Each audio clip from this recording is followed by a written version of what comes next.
Hi, I'm Professor Anthony Rizzi of the Institute for Advanced Physics, here on Faith Matters.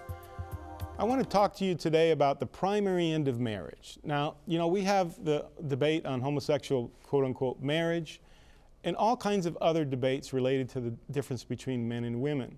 But we haven't often thought in nature where marriage has its roots. And if you think about animals, you see that when an animal gets a certain level of complexity, it demands a male and a female for the upbringing of that animal.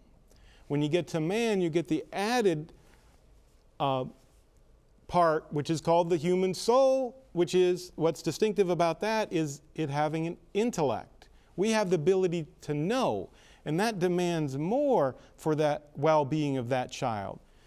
So this brings us to the very existence of man and woman, which is to procreate new souls.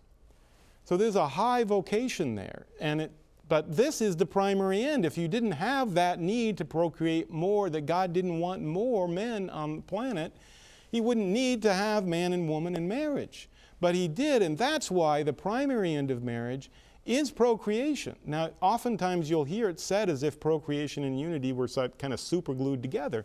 No, the procreation demands the unity, because you have to ask the question in nature, what are you procreating? You're procreating something of infinite value relative to the material world. That is a new human soul with a capacity for reason and the will to choose to love God or not.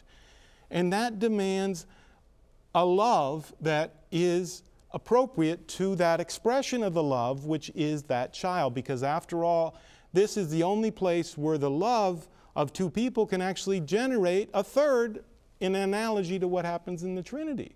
And that's where the profound union comes from. It's not super glued together as some would have it, but it follows from the procreative nature of marriage. So remember, the primary end of marriage is procreation, and you have to understand that in terms of what type of procreation it is. And that means you have to understand man.